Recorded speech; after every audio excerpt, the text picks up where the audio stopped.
Hello, I'm Annette Fromm, and it's my pleasure to welcome you to the Miami Jewish Film Festival's virtual speakers series event. We're thrilled to have Dara Jeffries, who is the head of the supervisory board of the Jewish community of Oporto, Portugal, and Miriam Klein Kassenoff, the director of Holocaust studies at the University of Miami, with us today. Dara actually was in Miami in 2019 where the film premiered at our festival. She has been representing the Jewish community of Porto internationally, helping to promote and talk about the film that you saw. We'll be talking about this poignant film, Sefarad. Before we begin, I want you to know that you will have a chance to ask any questions you may have after our discussion. If you have a question, please find the Q&A button somewhere on the bottom of your screen, and we'll answer it once we open up questions to the audience. So, Sefarad, this is a film that's multifaceted, multi-layered, with many stories. Viewers are immersed in some of the diverse issues of 20th century Portuguese history. Some facts you might not know is that in 1912, the Jewish community of Portugal finally regained rights taken away in the 16th century. By the 1930s, there were fewer than 380 Jews in Portugal. In fact, in 1923, when the story of Captain Barros Bastro begins, there were only 17 Jews living in Porto. During World War II, of course, over 100,000 Jews transited through the country, either through Lisbon or Porto, as we saw. Dara, I believe the film Sefarad was your husband's idea. Can you tell us about his ideas for the film and the stories that he wanted told? Sure. So my husband Dale is a retired musician, producer, and teacher. So he tends to see the world through an artistic lens. He was also one time the president of the community. So, there were a lot of stories that he came in contact with, and he thought they warranted being told in a beautiful way, dramatically, rather than, let's say, as a documentary. And he also wanted them told with authenticity. And of course, nothing better than telling the story yourself if you want it told, how you want it told, rather than having, someone else tell your story or tell it perhaps with some distortions.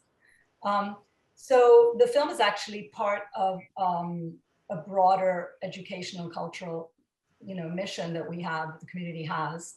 And so but it just tells one part of the story. So Sefarad is really just one part of the stories of the Jewish community of Porto, perhaps the most attractive cinematically, but it doesn't really paint the full picture and perhaps even causes some confusion. But you were right when you said about the 17, well, they were 17 Jewish families anyway, that began the Jewish community in Porto, and they came from, they really became, I guess, they came in the 19th century, I would say, at the end of the 19th century. And they came from, Germany, Russia, Lithuania, Poland. And so in 1923, when Barros Bastro converted to Judaism, and he convinced the heads of these families to form an association, he also began this rescue mission that the film talks about a lot, about rescuing the what he thought were the hidden Jews in the mountains.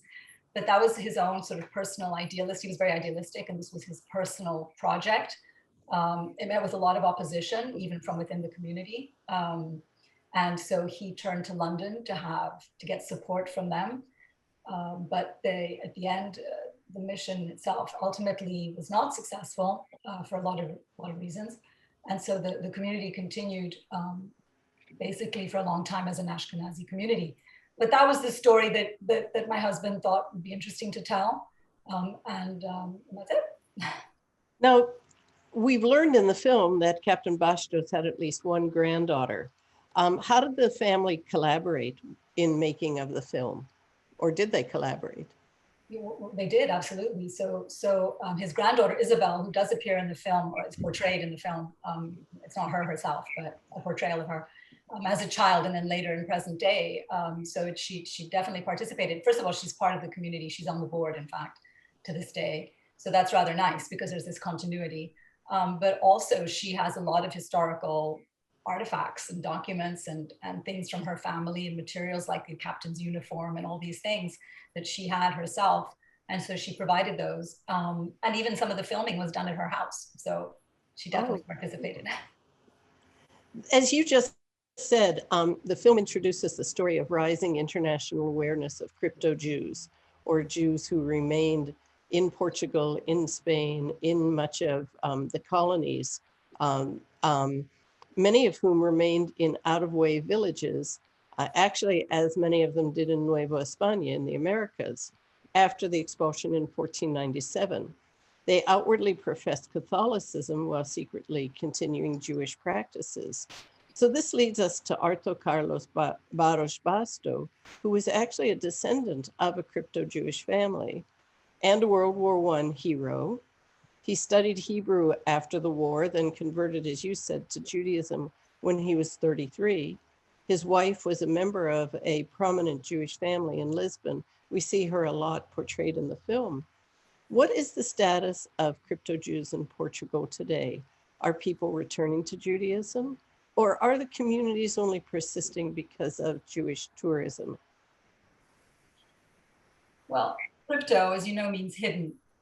So the whole concept of why there were crypto-Jews initially was because of the Inquisition. And so they felt they had to hide, and they kept their Jewish practice secret, and many fled to the mountains where these traditions, were kept alive to some extent. But obviously over the centuries, those traditions changed, and they became melded with Christianity. They intermarried with Christians, they were baptized, they went to church. And so they had a form of Judaism, or a form that they followed, which is actually known as Maranism.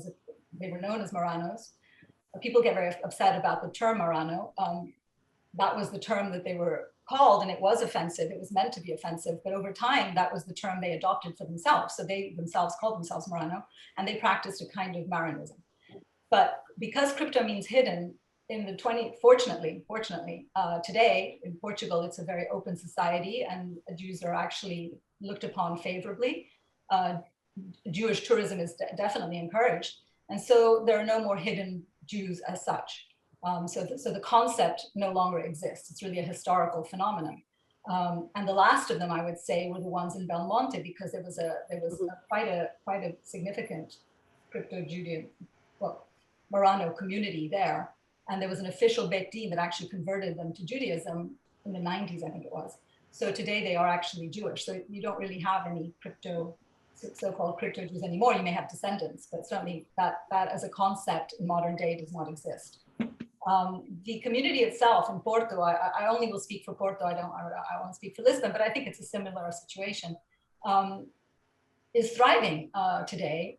And I wouldn't say it's because of Judaism, because of tourism. I think tourism is hugely important and very, very welcome, but it now has people that have moved to Portugal. So we now have maybe 500 members, which is really quite significant considering how small it was not so long ago, from maybe 30 countries. And it's a real mix of both Sephardic and Ashkenazi, mostly Sephardic. And it has a very important role in education and outreach, and it takes that mission very, very seriously. And that is part of what this film and the other films are about, is to have that outreach. We were introduced to the Kaduri family. Actually, that's one of the families that I've been reading about during our time of isolation these last year. They were second only to the Sassoon family in Shanghai. Their generosity in memory of their mother allowed the opportunity in Oporto to complete this ambitious synagogue building. Now, you were just talking about diversity in the community, and you also said that at the time of Barros Bastro, the Jewish families in Oporto were Eastern European Ashkenazim. And we saw in the film that people coming from crypto-Jewish communities were timid to enter the synagogue. They felt they were different. And now, are the former members of crypto-Jewish communities involved in the community? I would say sadly not.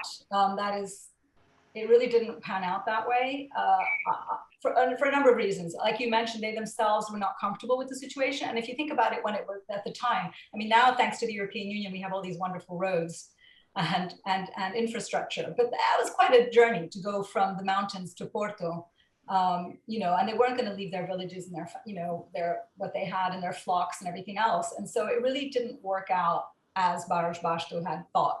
He thought that they would all move to Porto and it would become this enormous, you know, community of, you know, they would embrace Judaism and so on. And they didn't. And it involved too many things. It involved, you know, and Judaism is a very complicated, for those that are observant, it's a very complex religion to be observant in. And perhaps they didn't want to. It's hard to say exactly why it didn't work out, but it didn't.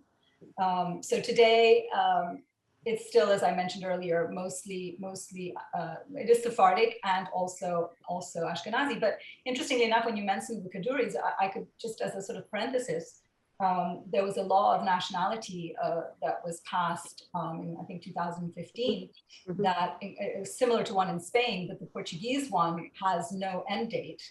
And we as a community have fought for many aspects of this law to be in place, to keep it going. And as a result, I think that has had some reason as to why the community has grown as well. That's one of the reasons. And for example, some of the Kaduris themselves have taken on, you know, Portuguese nationality. No kidding.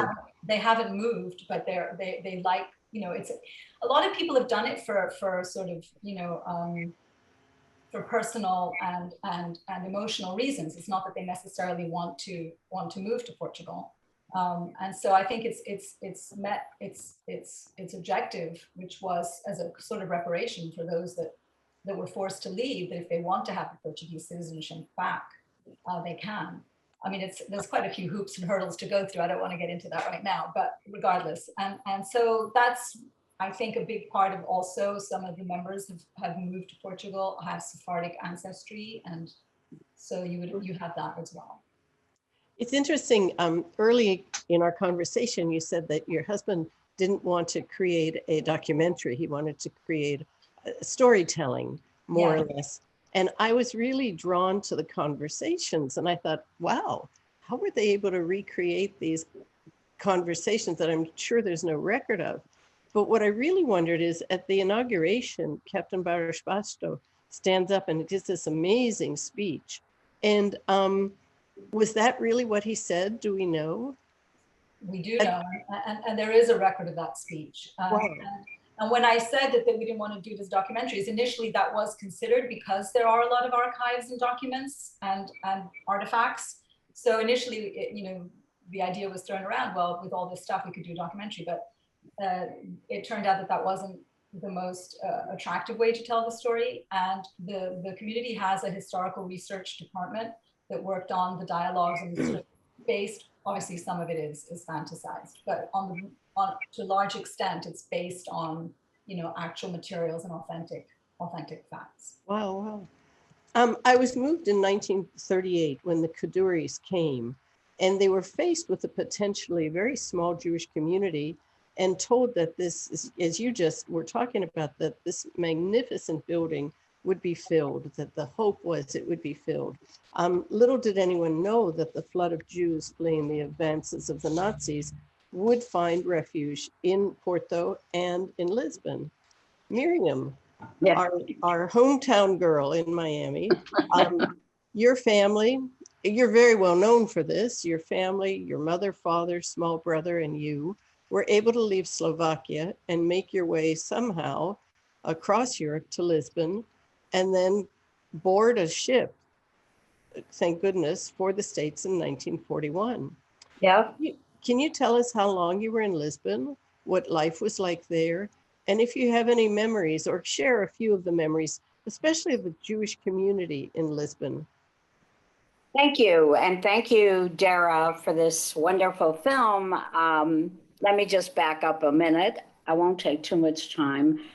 I was fascinated by this film because I've been telling my story of our family's escape from the Holocaust in 1940-41 from Slovakia, clear across Eastern Europe, making our way to Portugal for years, and never knew the history that I saw in this film.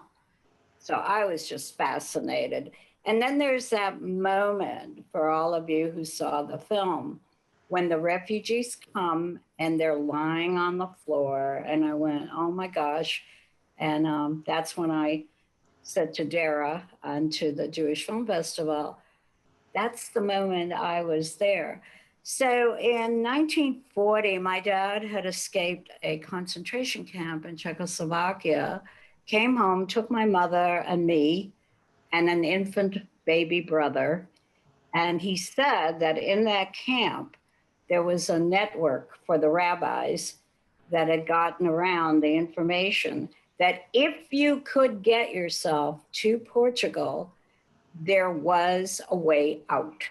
Because we're already in 1940. Czechoslovakia was occupied, Poland was occupied, Portugal was neutral. And it was just, how are you going to get there with the Nazis occupying each country? So this little family of four with my father's papers in hand and an escapee from a camp made our way through 7-month journey through 6 countries with the Nazis on our heels constantly, arrested in Spain in a hotel for a week where we were going to be sent back if we didn't get our paperwork together properly. A non-Jewish, a non-Nazi German tourist felt sorry for this little family, wrote to the Jewish community in Lisbon for us and said, there's this little family of 4. They have no money left. Their papers are gone. They need to get into Lisbon now. And I don't know exactly what happened. That's a part of my research that I have to fill in, but we were released, sent into Lisbon. Now, as a 5-year-old, I cannot tell you personally how the Jewish community there, of which there were 1,500 to 2,000, treated us. I can only tell you through research that they were absolutely wonderful. They made sure we had housing, because remember, most of us had run out of money already. We used it for bribing on the journey. Most of us had no place to stay until our ships came. So the ships were hired by the Hayas, the Hebrew Immigration Society in New York. And we had missed our first ship that we had reservations for. So here we are without a ship, without our proper papers to get into the United States, no money. And it was the Jewish community in Lisbon that helped out. They found places for us to stay. They were just wonderful, according to the research. My memories are different. They're of a small 5-year-old child, scared to death, hearing my parents speak in Yiddish, frightened, what's going to happen to us? My mother and father leaving me to take care of a 9-month-old baby. By then I think he was 13 months old, while they went every day for paperwork. And those memories are very painful. They're hurtful. They're scary because it was a lost childhood. What am I doing here? I was not certainly playing with dolls. So finally our ship did come, the Ciudad de Seville. It came in June of 41. It stopped in Havana. So Jews could get off if they wanted to go to Havana. We did not. We wanted to come to the United States because my aunt in Chicago had sponsored us and was waiting for us. So here I am.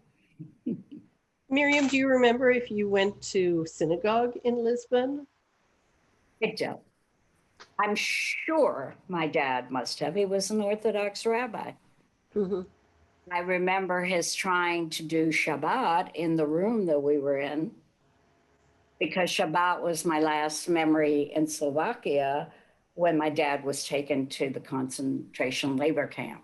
We were at Shabbat dinner when the Czechoslovakian Nazi-trained police came and took him away. So Shabbat is a very important holiday for me. And as you know, today I am the director of Holocaust studies for the school district and the University of Miami, because I think that that was a mission that evidently I was meant to do by surviving. And you do it very well. Now, Miriam, earlier, before the audience joined us, you shared with us your history of your lifelong love affair with chocolate, which began in Lisbon. Well, Dara, first of all, Dara has promised me that as soon as this pandemic is over, and I just got my second shot Friday, so I'm ready to go, that I'm going to go back to Lisbon for my chocolate. Yes, the story I shared was that what I do remember is the refugees used to gather at cafes in Lisbon to gossip, to change communication, to get information, sort of think the movie Casablanca. That's about the time period that I was there. By the way, with me were Chagall, the artist. He was in Lisbon at the same time I was, and a bunch of other artists. So we would all go to the cafes. And I remember my mom having me sit on her lap, and she would order these huge mugs of hot chocolate with whipped cream and chocolate syrup, and just feed it to me. And ultimately I became a chocoholic. I refer you to an incredible book called Hitler's Jewish Refugees by Dr. Miriam Kaplan. If you want a detailed account of everything I just told you about the refugees, the Jewish refugees. It's interesting that in Casablanca, they don't talk about the Jewish refugees. They're talking about everybody else. It's a fascinating story that the rest of the world knows very little about, and that's the Jewish refugee in Lisbon, and how years later, from the history of this film, the Jewish community that was still there was so welcoming and so wonderful. Well, we have a superintendent of our schools here in Dade County, Alberto Cavallo, who is from Portugal, and he also fills in a lot of this information. Well, I think the little tidbit you just gave now in promoting this wonderful book is that there is so many germane details about the story of Jews in Europe during World War II, prior and post, that we're not aware of, that's out there for us to learn more about continually. So thank you, Miriam. Dara, you referred to this when we started, but I know that one of the other outcomes of this film, Sefarad, was the film Nuns Kaddish. Can you tell us about that film? Yes. So initially, it's a scene. It's really just one scene. It was initially part of Sefarad, but we cut down Sefarad because it was just too long. We were trying to tell too many stories in this one movie, so we ended up cutting it up a little bit. And so and also it was such a beautiful little story that we made it into its own little short film. And that I do encourage people to see because it's very short and it's really delightful. And it tells the story, and it's an absolutely true story of a nun who says Kaddish for one of our members, a German Jew, when he died, because the community was in the 80s. And at that time, the community was probably very, very small, and there was nobody to say Kaddish. And it would have been his wish that someone say Kaddish. And the nuns took this very seriously, and they said Kaddish for him. And it was such a lovely story. And the Pope saw it, actually, and he sent us a letter of appreciation because he thought it was such a lovely story. And we worked very closely with the Catholic Church in promoting this particular little short film, because and the other films too, because I think it really shows lovely cooperation between the religions, and I think it's a positive, uplifting little vignette. So for those that haven't seen it, it is worthwhile. Actually, I do remember clearly the two women that seemed to be the daughters of Dr. Oppenheim at the end. And then when the one steps up and reads from the prayer book, you know, how moving that was. They weren't his daughters. They weren't his daughters. Okay. His daughters had moved away. I think they lived in Israel, and they were not nearby when he died. And so that made the nuns, you know, very sad, because he really had nobody. And so they took it upon themselves to do this. So they were not related to him or anything. So that's especially heartwarming that they you know, they did this humane, human thing in another religion. You know, I thought it was very lovely. Yeah. We have about 38 people out there chomping away to ask questions. So I have one more. I have one more question, unless something rears its head. And that is, this is such a fabulous film. I would really love to see Nuns Kaddish. Maybe our film festival can make it available to us. What other films have followed this, have come out of Sefarad? And what's next in your efforts to tell the many stories of the Jews of Portugal? Well, as I mentioned, we're working very closely with some Sephardic philanthropists and the Catholic Church and the B'nai and we undertook it as a project to sort of an education and cultural outreach and charitable mission. So a lot of the proceeds go to various charities. And so the project basically involved 4 films. So the next one coming up is the last film, as far as I know. We're not going to be doing more. But it basically rounds out the whole story, because the problem, I think, with Sefarad as well was that it really didn't go very far back. You only had a little vision of the Inquisition of that time when it all started. So the next film that's coming up, and yes, I'm giving you a sneak preview that will be at the Miami Jewish Film Festival in April, is called 1618. And that literally only talks about a particular episode that occurred in 1618 when the Inquisition came to Porto.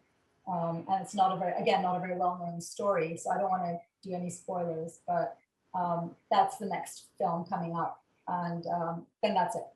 We're done after that. Well, so wait, I told you something would emerge. So you said 4. There's Sefarad, there's Nuns. So, yes. So there's another one that we call it a 4th film. It really isn't. It's more of a composite. So the other film is called Light of Judah, and that basically takes little bits of all the films. And that was the one I was mentioning earlier that was part of the charitable mission that we launched together with the diocese to raise funds for various charitable organizations. So that was basically the 4th film, but it's not really a commercial film, and it's also not really any different. It's just more of a composite of the other 3 films. So, and that's it. Those are all 4 films. Thank you very much.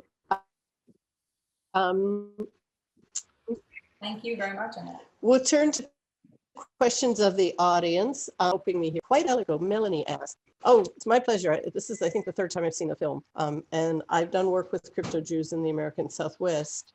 So, and as an anthropologist, I've read everything about Belmonte. So, but anyways, Melanie asked a while ago, and I know part of this answer, why is there so much distinction of Sephardim versus Ashkenazim, especially given the small number of Jews? Are their practices significantly different? From what I've read, in the late 19th century, when the Jewish community of Portugal was reforming itself, recreating, that in Lisbon, it was predominantly North African Jews that settled there. And in Oporto, it was predominantly Ashkenazim. But perhaps you can address this. Are their practices significantly different? Yeah, they are. I mean, honestly, I'm not an expert myself to be able to give you, and I don't want to be misspeak or say anything inaccurate, especially as an attorney. I like to be very precise. But I can say that they are different enough to the point where, for example, for Yom Kippur, now the community is large enough where there's actually now a 2nd prayer room that we've built so that we can have 2 different sets of services going on in parallel. So you can have the Ashkenazi and the Sephardic prayers going on at the same time separately. So they're different enough where people that are either Sephardic or Ashkenazi prefer to do their own separate prayers. So that's all I can say. And actually, it's the minhag, it's the order of the prayer in the different communities that are The distinct? order, there's also a mood. I think the Sephardic is generally a little bit more Latin in a way. So it's like much more uplifting, like the way they sing. It's got a different melody. It's got different notes. It's much more energetic. The Ashkenazi tend to be much more mellow, much lower. It's a different, everything about it is different. But the interesting thing, actually, I will say this. One thing that I've always found interesting, as across myself, right? Because I'm Ashkenazi, but living in a Sephardic community, so I've always felt that sort of mix. What I've always enjoyed is that when you have something like Passover, or you have any of the main festivals, there you see how similar everything really is, and how people come from all over the world. And I always enjoyed that. We would have dinners, and you'd have tourists visiting, or visitors from all over, and everybody was always able to follow along. And we always had, the same basic service. So even though some of the things might be different, the basic story is the same, and the basic elements are the same, and all the elements of Passover are there. And so that does bring everybody together. And I always thought that was very nice, how no matter where people were from, if they turned up and joined, in a Passover dinner, they immediately felt that they could recognize what was going on. It's interesting that you said that the Sephardic service seems more upbeat. My mother's family is Greek, and she always said that it was much more energetic, much more positive, and so forth. But anyways, enough between us. Dara, why do you think that this magnificent synagogue was not destroyed during the war? Of course, this touches on the story of Portugal during World War II. Right. Well, again, I'm not a historian, but Portugal was neutral during the war. So it actually, Salazar was a dictator, and he's a terrible man and a fascist. But I can't help but slightly admire the way he played this game, because he really played both sides of the fence, right? Because he would, on the one hand, he let the Americans use the bases in the Azores, but at the same time, he was sort of, friends with Hitler and so on, and Franco. So he basically sat on the fence. And once Jews got to Portugal, they were safe. They weren't persecuted, and they were allowed to leave, and they were allowed to congregate and whatever. So he played this very, very odd game, but nobody, and when you think about what Barros Bastro did, that was another thing that always impressed me. He literally inaugurated the synagogue at the start of World War II. So you have it inaugurated, and the next year you have World War II. So it was a time of extremely difficult time, and you had fascists in power, and yet they never did anything with it. Once they're all sticklers. Also, they're very bureaucratic. Salazar and his people were extraordinarily bureaucratic, and it was all about rules. And as long as you followed all the rules, and Bastro was very careful about making sure he dotted all the I's and crossed all the T's and had all the paperwork, and everything was done properly, so that nobody could ever attack it from that perspective. So I think that was it. Once you got to Portugal, there was a lot of anti-Semitism, and there were a lot of people. To be honest, I have friends whose parents were actually volunteered for the Luftwaffe. So, here you have people that actually went and fought for Germany. So that was always a bit shocking to me, but I can have friends whose parents were literally in World War II on the other side. But once you were in Portugal, it was neutral. So that's why it was not. Was it ever, you talked about Barros Bastro being very careful to cross the I's and cross the T's and dot the I's. After all, he was an army man, and that comes with that. Was it ever found out who made the complaint about him? I don't know, and I think we're trying to move beyond that, to be honest. Okay. I think it's best to not dwell on it and move on. Yeah. There's a lot been written about him, and there's a lot of theories, and a lot of stories are out there. So I think people can look it up, but I don't know that it's a definite thing. I think there are suspicions, and people have their ideas about it, but we've definitely moved on from that.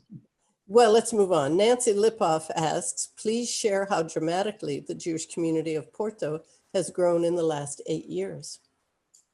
Well, hi, Nancy.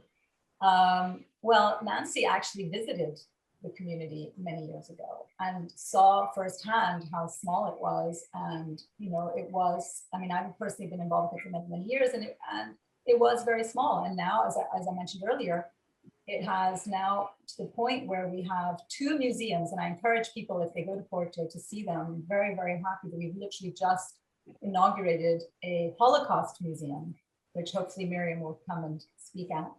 And that's the first Holocaust museum in the Iberian Peninsula. So we have 2 museums, restaurants, kosher restaurants, stores. We now have a small cinema where we can show these films. And I think probably the law of nationality had a lot to do with people becoming aware of Portugal. And Portugal in general, putting aside the Jewish aspect, is a very welcoming country for those that have been there. So it's become a very popular destination generally. Like everybody I speak to has just been or is just going, or they know someone that's gone. It's become like such. I'm a bit worried about what a hotspot it's become. It's like no, don't tell so many people. Let's keep it quiet. But it's become a very popular destination anyway. So I think that has also encouraged people to look at Portugal as a place to go to.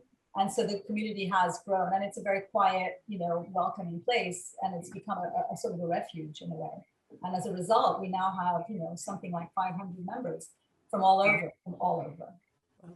So Jen Casper has a recollection that when she visited a synagogue in Lisbon 10 to 15 years ago, her tour was told that several people a week come in declaring that they recently found out that they had Jewish blood and they wanted to learn about Judaism. Classes were set up for them to learn, not necessarily to convert.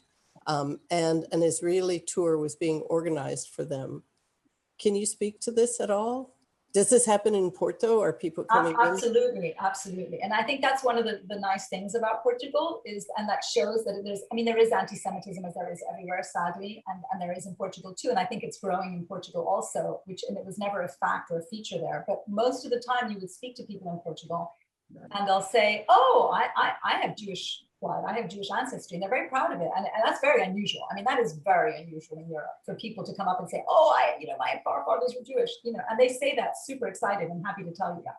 So that's really, really a positive thing. And we do have that.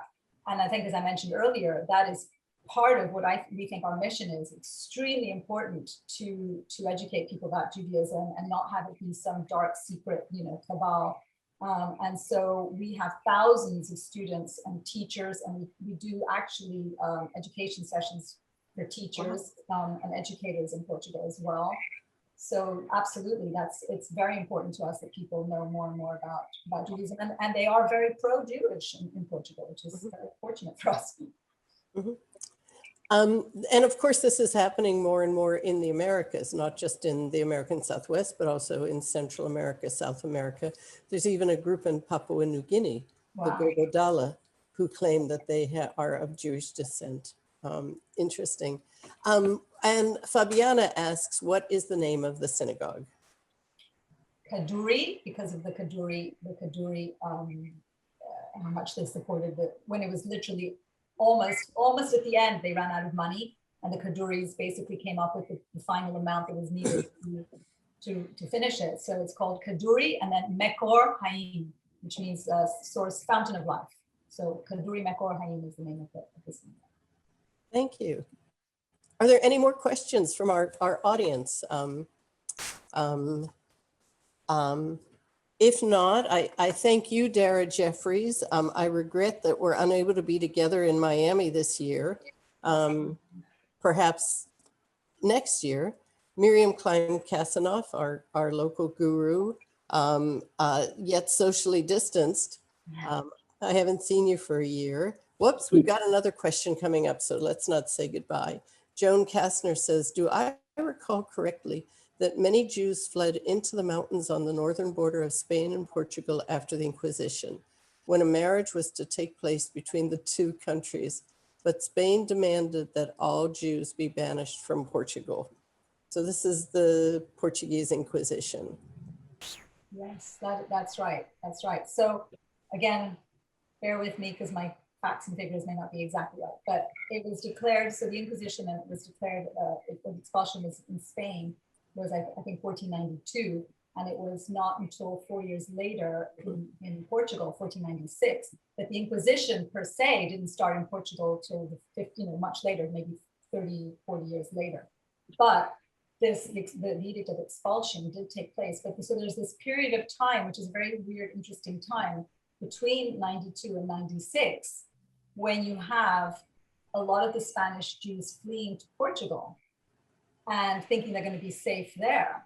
So that's why there's a period of time when there's a lot of mix between the Spanish Jews and the Portuguese Jews, because they did flee into Portugal for a time. And then obviously when the Portuguese edict of expulsion came, then everybody was in trouble. And then you'll find out more about that in our next movie. But that's right. It was about a marriage, and that was right. That was the condition, and the Portuguese were not very happy about it, because they were fond of their Jewish community, and so that was not something they were particularly. And in fact, they tried to stop the Jews from leaving as well, which is another story. But actually, for those of you that are, there's a saying, which I don't know if it comes from this period or not, but there's a saying in Portugal, in Portuguese, that says something to the effect that from Spain, neither good winds nor good marriages, because we get the hot desert wind comes from Spain as well. So there's a saying, no good marriage and no good wind comes from Spain. And I think it dates back to that time. Well, at that time too, it was not easy for the Jews to leave Portugal. No. They had to pay exorbitant amounts of money to get out. So that's, I think, why there is a preponderance of crypto Jews in the small villages, because they were stuck. So I asked for questions, and here we go again. Barbara, we don't grade you on spelling. Do any of the descendants of the Kaduris ever visit the synagogue? I think they have. I'm not, we're certainly in touch with them, but I'm not sure that they have visited yet, but we are in touch with them. It's quite a spread out family, and I think quite a number of them are now in England, Yes. both they and the Sassoons. So anyways, once again, thank you, ladies, for sharing your day with us and with our audience. Once again, thank you to all of our members of the Miami Jewish Film Festival, our sponsors, our community partners, volunteers, and all of you film lovers. And thank you all.